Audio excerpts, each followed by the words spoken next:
저는 기본소득을 지지합니다. 하지만 이재명 대표는 지지하지 않습니다. 그 이유를 지금부터 설명드리겠습니다. 혹시 이 말을 듣고 진영 논리로 받아들이실 거라면 나가셔도 좋습니다. 하지만 이분법적인 사고를 깨기 위해 보신다면 오늘 이 영상을 끝까지 봐주시길 부탁드립니다.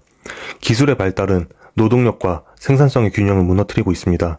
10명의 은행원이 1명의 시스템 관리자에게 대체됩니다.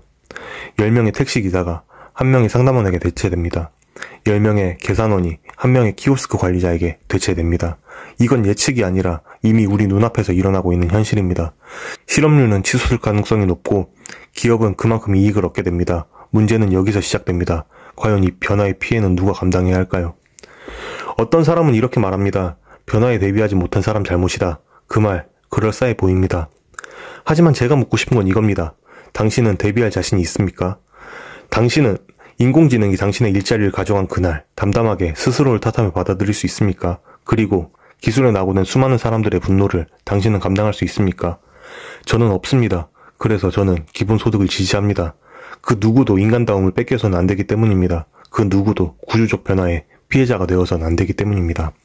여기까지만 들으면 이재명 대표를 지지한다고 생각하실 수도 있습니다. 저는 다음 이야기를 들려드리고 싶습니다. 엔진이 발명되자마자 신호등부터 깔았다면 자동차 산업은 단언컨대 망했을 겁니다. 우리는 기본소득이라는 구조를 만들기 전에 기술 발전의 결과가 어디에 어떻게 도달할 것인지에 대한 정교한 설계와 시뮬레이션을 먼저 해야 합니다. 왜 벌써 도입하려 하는가? 다른 복지제도와의 중첩은 어떻게 해결할 것인가? 재원 마련은 어떻게 할 것인가? 일을 못하는 이들만 주면 되는 거 아닌가? 일을 하려는 노력조차 안 하면 어떡하나?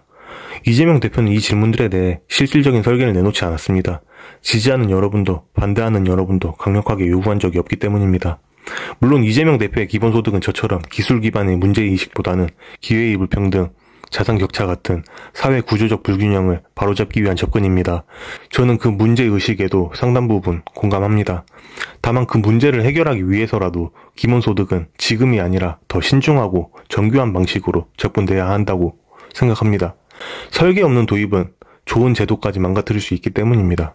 정책만 있고 구조 설계가 없다면 그 사회는 감정의 바다에 빠집니다. 기본소득은 찬반의 문제가 아닙니다. 언제, 어떻게, 누가라는 문제입니다.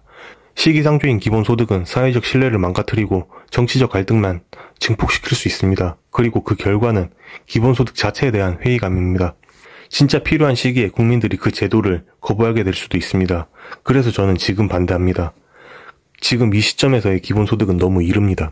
이제 저를 조롱할 준비를 하신 분들도 계실 겁니다. 중도 코스프레, 모두 까기 인형, 좌파도 우파도 아닌 척 그런 말이 준비됐을 수도 있습니다. 상처받기 전에 미리 말씀드립니다. 당신의 조롱이 나름의 애국심에서 비롯된 것임을 압니다.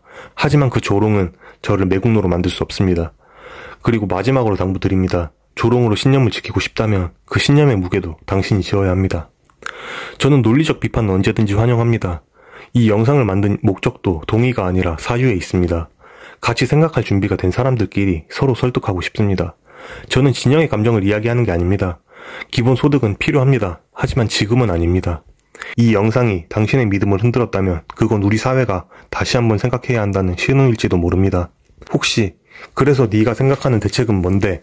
기본소득 도입 시기는 언제가 적당한데? 라고 물으실 분이 있을까봐 미리 말씀드립니다. 그 질문에 대한 답은 제가 정할 수 없습니다. 저는 오늘 단지 당신에게 생각의 방향을 바꿔보자고 제안할 뿐입니다. 그 다음 고민은 민주 시민으로서 우리가 함께 나눠야 할 책임입니다. 여기까지 봐주셨다면 아마도 이분법적인 사고의 위험을 느끼셨을 겁니다. 세상을 찬반으로 나누면 질문이 사라지고 감정만 남습니다. 그래서 저는 엔드스크린도 달지 않겠습니다. 다음 선택은 제가 줄 수 있는 게 아니니까요.